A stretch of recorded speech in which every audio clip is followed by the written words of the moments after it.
कृषि कानूनों को लेकर सरकार और किसानों के गतिरोध को देखा जाए तो लगातार बढ़ रहा है। इसी को लेकर MH1 प्राइम के सहयोगी वरुण गोयल ने बीजेपी के राज्यसभा सांसद डीपी वत्स से खास बातचीत की। भारतीय जनता पार्टी के राज्यसभा सांसद रिटायर्ड लेफ्टिनेंट जनरल डीपी वत्स साहब हमारे साथ मौजूद हैं। वत्स साहब, सरकार बड़ी कोशिशें कर रही है, बड़ी मीटिंग्स हो चुकी हैं। आपको लग रहा है ये डेडलॉक टूटेगा किसानों के साथ? देखो, ये डेडलॉक या गतिरोध जो है ये नेशनल इंटरेस्ट में ठीक नहीं है, क्योंकि मैं तो फौजी हूँ, पहले नेशन की बात करता हूँ। दूसरी बात, गतिरोध तोड़ने का ये तरीका है, 2 कदम हम भी चलें, 2 कदम तुम भी चलो, तब कोई बीच का सा रास्ता निकलेगा। जो किसानों के पॉइंट्स थे सरकार मानने को भी तैयार है, अमेंडमेंट करने को भी तैयार है और स्टेट गवर्नमेंट्स पे छोड़ने के लिए भी तैयार है। तो ऐसे हालात में मैं किसान भाइयों, क्योंकि ये सारे मेरे सामने बैठे ये सारे किसान हैं और वहीं से आ रहे हैं, तो मैं कहूँगा कि भाई कुछ फ्लेक्सिबिलिटी किसान संगठन भी दिखाएं, देश हित में, समाज हित में और किसान हित में। लेकिन सर, आपको क्या लगता है ये वजह क्यों रही, इतना लंबा ये गतिरोध क्यों खिंच गया? इसके पीछे क्या दूसरे रीज़न भी हो सकते हैं?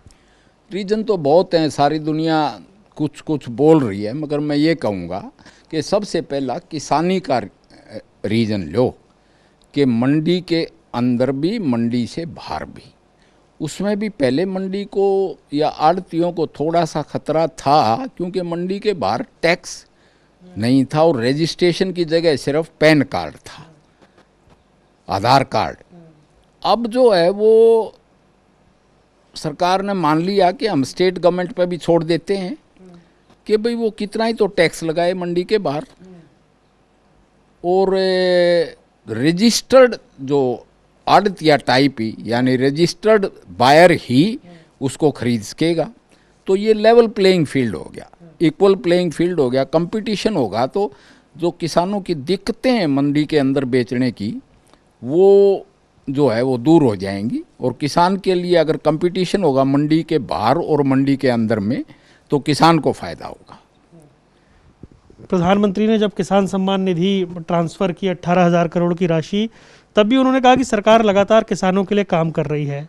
फिर भी विपक्ष के लगातार आरोप हैं कि सरकार जो कर रही है वो 2-3 लोगों के लिए काम कर रही है। नहीं, वो बात मैं कहता हूँ कि पॉइंट वाइज बात करो, जैसे मंडी के अंदर भी मंडी के बाहर भी लेवल प्लेइंग फील्ड हो गया। दूसरी बात उनकी MSP की थी, MSP फसलों का दिया है, सरकार कहती है MSP था, MSP है और MSP रहेगा।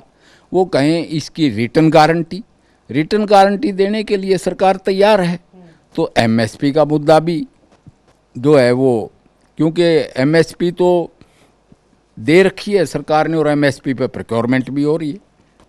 तीसरी बात ये था कॉन्ट्रैक्ट फार्मिंग में कि मुकदमा सिर्फ SDM के ही लगेगा।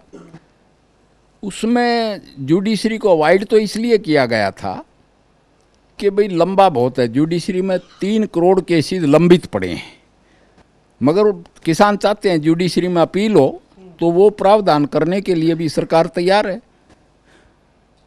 अब मैं कहता हूं कि सरकार ने तो फ्लेक्सिबिलिटी दिखाई है, अमेंडमेंट की भी दिखाई है, स्टेट गवर्नमेंट्स पे छोड़ने के लिए भी कह दिया।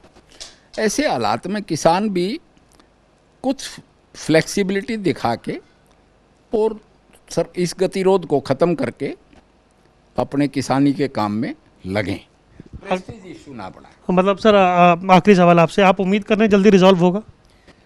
मैं चाहता हूं कि जल्दी रिजॉल्व हो। जहाँ तक उम्मीद की बात है, वो प्रधानमंत्री समझाने की कोशिश कर रहे हैं। गुस्सा आहिस्ता आहिस्ता, हरियाणा पंजाब के लोग हैं, गुस्सा शांत होने में टाइम लगता है, मगर गुस्सा शांत होगा और सब ठीक समाधान निकलेगा। मैं ऐसी विश करता हूँ। इस बात का एक बहुत अच्छा फ़ायदा हुआ है, हरियाणा और पंजाब के किसानों का भाईचारा कायम हुआ और उस भाईचारे के देर पा परिणाम अच्छे निकलेंगे। तो ये थे हमारे साथ डीपी वत्स साहब, राज्यसभा सांसद, जो कह रहे हैं कि गतिरोध लंबा चलना देश हित में नहीं है और वो उम्मीद कर रहे हैं और वो चाहते हैं कि जल्दी ये गतिरोध खत्म हो, क्योंकि उनका कहना है कि सरकार जो भी किसानों के डाउट्स हैं, शंकाएं हैं, उन्हें दूर करने की लगातार कोशिश कर रही है। कैमरामैन आदित्य पांडे के साथ वरुण गोयल, MH1 प्राइम, दिल्ली।